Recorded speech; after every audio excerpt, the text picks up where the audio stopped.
All right, we'll see if anybody pops on here since we screwed up the 11 a.m. start. If you're popping on here, sorry about the 11 a.m. start.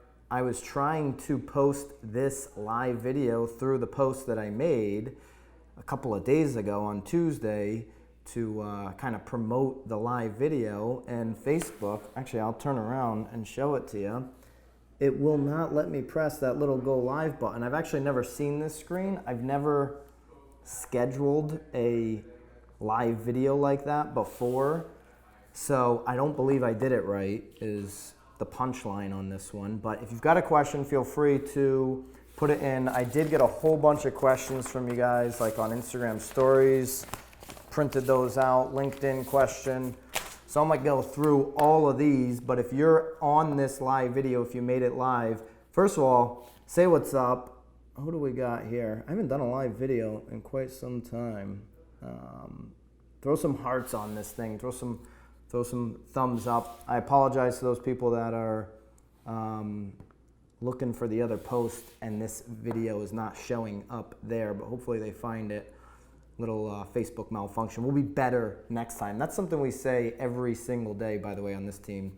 Get better every single day. So I'm going to strive to do that on my next Facebook Live. But for those of you that did find this post, let's get right into it. Again, I've got a bunch of questions off of Instagram story. Sean, what's up, man? So if you've got a question, put it in here. I'll be able to see it, and I'll start going through all of these. Here's a great question, and this was right here, if you can see it. Why does every real estate agent still market with the same "I'll find your dream home" shtick? And I wish I was broadcasting this through my laptop right now. That really pisses me off because I can't even read off who wrote me this question off of my Instagram because I'm now on my phone, unless... I don't think the desktop's going to let me do my archives. But here's the deal. Why do agents default to "let me find your dream home"? Because they've never read a script, right? They haven't trained on what to say or how to add value, right? They're using the same line that they saw last night on HGTV, right? We know real estate is the easiest business to get into, right? So the class and the test is the easy part. In Connecticut, it's 60 hours. I know in Massachusetts, it's 40 hours. We just had a couple new guys join the team. They're like, you know what? I'm going up to Mass. I'm going to get the 40 hours, do the reciprocal, and then I'll see you in CT. I love it, right? Because that's just something you've got to get done. You've got to get off your plate if you're a new agent. But once you get the license, once you get the little piece of paper, to make sure you're not one of those agents that just literally sounds like they're watching HGTV and they don't know how to add value, you've got to get the training. You've got to invest in yourself. You have got to start pouring into scripts. As corny and as uncomfortable as that may sound, the scripts are going to be what gives you the confidence in the beginning to actually add value in a sales transaction environment, in a sales conversation. I actually spent the 40 minutes last night watching Tom Ferry's newest, I think it's his newest podcast. I think it literally just came out last night, and it was just him, just sitting there jamming on the beginning of his career in sales, how he used to set up his environment. He was in one of those traditional sales bullpens where everybody's making calls, where everybody's like shoulder to shoulder, and you're staring right at the other person making calls, headsets, the whole thing. He was talking about how he would set up his environment, how he would have loud music, how he'd have literally video playing in the background. Okay, Vanessa just got on here. Vanessa, we're not posting through the right post. We scheduled this whole thing and Facebook wouldn't let me post that post. So if you are dropping in right now, I apologize to you that it may not be on the post that you signed up for because I had a malfunction on my end with the Facebook. But to wrap up this first question, why do agents use the shtick, "I'm going to find you your dream home"? They don't know the knowledge of the market and they don't know the scripts. They're not setting up their environment to train on scripting, to learn the things they've got to say, and then to do it, to practice it over and over and over again. It's because they're watching HGTV. So that was question one. I apologize because actually you can't get into my Instagram and I'm using my phone. I'm going to try to start getting these names up here. So I'll start with this one and I'll try to dig up these names. This is a LinkedIn question from Steven Rapallo. Said he saw the thing here. He's new to the mortgage industry and he was wondering the best way to start networking with real estate agents as a 24-year-old without a loan under his belt. Okay, nobody cares how old you are or how many transactions you've done if you're going to add value into them, right? If you're going to go that Gary Vee rule, the over 50% of the relationship, you're going to give more than you're going to take from the relationship. And if you are starting at zero, it means you've got no referrals likely to hand out. So what other value can you bring to real estate agents? First thing that comes to mind is if you're 24 and you want to break through in any industry, you've got to start doing this. You've got to start putting out consistent content on a weekly basis, on a daily basis probably, because you've got the time for it. You don't have any deals. So you've got to put together a show. You've got to put together your shticks for your show and be very consistent on that. Then you can start bringing agents onto your show and promoting them for free without expecting anything in return. Start promoting their listings. Start doing podcasts with different agents. If you don't have money to just straight partner on marketing or whatnot, I actually think this is a better place to invest because you're going to be building your brand at the same time. You can't be selfless, as I like to say on the 5 a.m. call, and give to all these agents until you're a little bit selfish. So you've got to build a brand where you get so much awareness where you can now shift the awareness over to the real estate agent. Because ultimately, as somebody new in the mortgage industry, Stephen, you want to give to agents so that you will be able to receive from them, receive back the referral. The best thing to give an agent is attention, is awareness. So build up awareness and build up, it doesn't have to be leads. It can just be traffic. It can just be interest over to their social channels.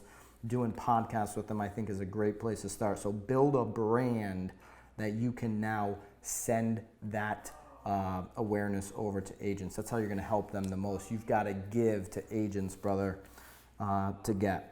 So again, if you're logging on just now, by the way, we already answered 2 questions. We got a whole bunch of them here from Instagram story. But if you're just logging on, throw some hearts up. Sam, these guys aren't even throwing any hearts up for me. I'm looking for hearts. My own sister is on here, and I don't even have a thumbs up from Ness. Ness, by the way, we're not even on the right post. I screwed that up. I could not get the thing figured out there at 11 o'clock on how to. Thank you for the hearts, guys. What's up, Mark? What's up, Lev? How you guys doing? Sean? Appreciate you guys. I'm going to try to start getting these guys' names. I feel freaking terrible that I've got to do this off of my phone with our little malfunction. And I'm going to go to Instagram right now and see if the archives actually live on the desktop. You know if that's the case on the desktop? Probably not. Nobody goes on Instagram on their desktop. That would be insane. But of course, that's where we are right now. The next question is going to be, I know who this one was from. This is from Hank Cassie down in Southwest Florida, one of the best places in the entire freaking world.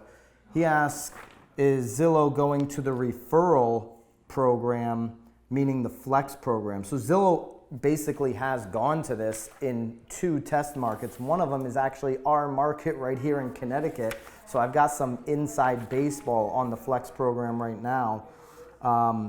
It's here in 2 counties in Connecticut, and then it's in Colorado, I believe. Somebody can fact check me if I'm wrong on that, put it in the comments, but I believe it's Colorado. Not sure how many counties in Colorado. They are expanding to more markets on Flex right now. What is Zillow Flex? It's on a certain date in those zip codes, they say to all their premier agents, you cannot send us money anymore. No more will we accept your money for these zip codes. We are now going to give you leads based in the first 2 months off your previous spend, and they're going to be free up front. and we're going to take a referral fee from you when they close. Those are starting at 30% over $150,000 transactions and 20% under $150,000 transactions. Now, after the first 2 months of the program, we're actually about to get into this phase, the third month. For us, it's August. In that third month, it's no longer going to go based off of your past spend. It's going to go based off of how many transactions that you have in the Zillow system, okay? Your CSAT score, your customer satisfaction score, and the big one that they're really hammering on is updating the app throughout the transaction from start to finish. They are going to push agents into their app to make sure they have updated information on these transactions. Remember, they're a public traded company. They've got to answer to the big boys every single quarter, right? So if they're not able to see in real time where we are with these transactions, where we are with their money basically, where's their referral fees at, they're not going to send those teams, those individual agents more leads. The teams, by the way, I'm not saying this because I have a team, I'm just saying this because this is real. The teams are set up to win in this environment. The teams are going to be the ones that really pick up the majority of the leads as Zillow goes flex in more markets because they're set up to handle it. And they have the volume of transactions that Zillow's looking for. They're looking for lots of transactions to start sending their leads because their only goal is get great customer experience, get connected to an agent 100% of the time in flex, and then collect their referral fee at the end. They want to make sure they collect. That's really going to be most important. So my prediction, if you're asking, this is going to work brilliantly for them. Just look at Op City, and before you know it, 5 years, 3 years, whatever it takes, Flex is going to be the model in 100% of zip codes throughout the country.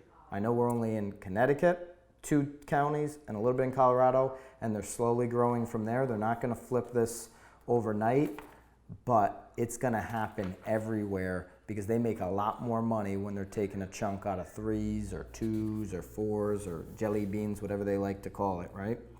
All right, here's a good one, and again, I don't have the name, and that really kind of annoys me. If you've got any follow-up questions, by the way, on that Zillow Flex stuff, you can drop it right in here into the comments, and I should be able to see that comment, and I can give you any information I got. B-Fay, what's happening? We just had one of our mortgage partners walk in. He's going to do a quick Q&A with the team. So I've got about 9 minutes left. But if you've got a follow-up question or a question that hasn't been asked on Instagram story, drop it into the comments. Happy to hammer that one out. So this one was a good question. How do you manage stress and the ups and downs of real estate? I'm throwing in of real estate. She said the ups and downs.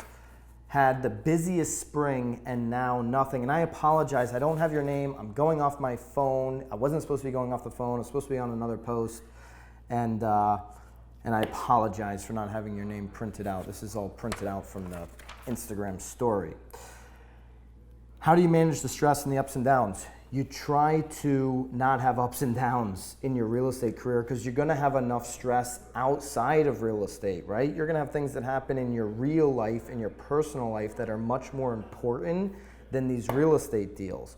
So don't try to take on the stress of real estate throughout your life. Don't try to take your client's stress home with you. Don't try to carry that for them. I said the other day, I didn't say this to the client, Sam, but I was thinking this in my head. Like, if you want me to be your psychiatrist, it's going to cost a lot more money than the 5% on the $500,000 here, Like, if you really want me to get personal, right? But because people expect you to now take on their stress, and as a listing agent to some degree, you got to have shoulders and a stomach big enough to carry it. But she's talking about managing the stress, I believe, of not being able to make it 1 month, right? Because you're on that up and down roller coaster. The easiest answer for this is don't schedule. I'm going to give you a real tactical answer. Don't schedule any appointments in the morning. from 8 a.m. till noon every day, do nothing but prospect for the next year straight. And only set appointments in the afternoon. If you have to tell somebody no in the afternoon in that first year, or for a morning appointment rather, just go ahead and tell them no, okay? Just say no and protect your schedule. That way you get into this ridiculous habit. Now we've got this guy Eric posing as the BA, or the BA maybe posing as Eric, asking me, how do you get your arms so small? You keep them tight, E. You go to the gym every day and keep them tight. But here's how you manage the stress of up and downs. This is how you don't become the broke agent, by the way. You prospect every single morning for 4 hours. You do it for a year straight, and you're not going to be on the real estate roller coaster. You're not going to have a commission 1 month, no commissions for the next month and a half. If you prospect every day and just set appointments every single afternoon, just go on appointments in the afternoon. Forget about the mornings. Make that your blocked out, in the zone appointment setting time, and you're not going to be on the real estate roller coaster. You're not going to have stress about when the next commission check's coming. You want a commission check every single week. I don't care if you're an individual agent, a team agent, running a team, whatever. You want to get paid every single week just like everybody else. So what does that mean? You better do at least 52 deals a year. How do you do that? You prospect every single morning, step one, and you only go on appointments in the afternoon, step two. The other way you're going to manage the stress personally is you do 2-a-days in the gym. Or 3-a-days with my boy Sam. So get active too. That's the other little hack I guess that I would have. All right, good thing I have this person's name. I apologize for everyone's names that I didn't have. JD Manning, friend of the Real Word. Appreciate you, brother. So he asked, and I love this question. The home is overimproved. He's got a seller who's got an overimproved home for the area. How do you deal with the seller's expectations of wanting a premium, right? Like this guy probably put in marble in the foyer and he wants to tell you about his freaking marble tile, and he's probably got big, thick granite countertops, and it's from, maybe he brought it in from Italy, and it's only one of one. He had the freaking thing coming over on a boat, right? And he thinks he's got the best house of all time. You're going to deal with sellers like this, and you walk outside and there's nothing but $175,000 raised ranches, and he's got $500,000 to this house. You're like, what the heck? But he wants the premium, right?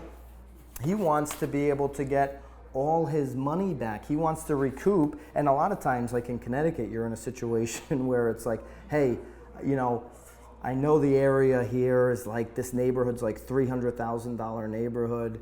And I know I'm overbuilt for the neighborhood or whatever, but I've got $600,000 into it. Don't you think we could at least go for $599? I know I'm not going to get all my money back, but I want to get a lot of it back, right? And you're like, what you're thinking as an agent, you can't say this. This is not the response. You're thinking, what the heck is this person thinking, right? Like, how can they be serious here? They overbuilt for their lifestyle. And right now, in today's market, this is a TF line. Your property in the luxury price points isn't selling unless the price is compelling. So everybody in those luxury markets is looking for more for their money. They're looking for better deals than you could get in 2017, because the inventory, right? The inventory in the luxury markets is up, right? So you've got to talk about inventory, because I'm assuming that this person wants the premium based on the money that they put in, right? So you've got to talk to them about the inventory levels. You've got to educate them. But listen, a lot of sellers, they're not even going to hear that. Okay, I'm not hearing that. I put all this money into the property, right? You're always going to buy, and I learned this lesson at a really young age when I bought 3 houses, 19 to 21. You're going to want to buy off a location. This person didn't buy off a location, and they tried to make this beautiful home in the wrong spot. You've got to walk them through in their own mind. You've got to flip it too on them, right? Where are they moving to? Okay, what are the homes that they're looking for? I love it when I have a seller that also is buying in another market or buying in the current market, because we've got to get this person to put their buyer hat on. These are the kind of sellers, by the way, overimproved sellers, that want to get all their money back, but then they want to go back out into the luxury market and get something for nothing. So what do you do when you have all this improvements, this great house? How do you maximize their value? You've got to get them to list at a compelling price, but you've got to flip the script on them. What about the houses that you're looking at down in Florida? What are the offers you're making? You've got to get some knowledge on what they're doing, what their behaviors are on the buy side, so that they can really understand how to position this, because one price bracket could mean months of sitting on the market right now in the luxury price points. Dude, great question, JD. We got one more here. If you've got a quick one, you can drop it into the comments, but I think I've only got like another minute left. Apologize to everybody that hit the other link too. We had a little issue here. I couldn't go through the link that we set up, so here we are on this one. Is the market for multifamily product oversaturated? I think this is KC Horton from Horton Development Group. I think, KC, what you mean by oversaturated, has the price gotten too high in multifamily? And when I'm talking multifamily, by the way, I'm not talking about the like 2s and 3s and 4s and 5s. When you say multifamily like that, I'm only going to assume you're talking about, say, 48 to 60 or 70 units, somewhere in there and up, because that's about the amount of units it takes before you can hire a full-time property manager. And by the way, that type of multifamily where you can hire a full-time property manager is the only thing I'm interested in ever doing with my money if I ever have a lot of it, right? You know, if I ever have a big chunk of money that I don't need to reinvest into my business, that'll come someday. That's what I'm working for personally. That's my retirement plan. It's not stocks. You know, it's not savings. You know, your savings account's not going to help you. It's, can I get some money up and a big chunk of it into where I can get into some of these bigger deals with a partner or partners or whatever. And so to your question, Casey, do I think the multifamily product is too high in price? That's the way I'm going to answer it. That's the way I'm understanding it. No, I don't.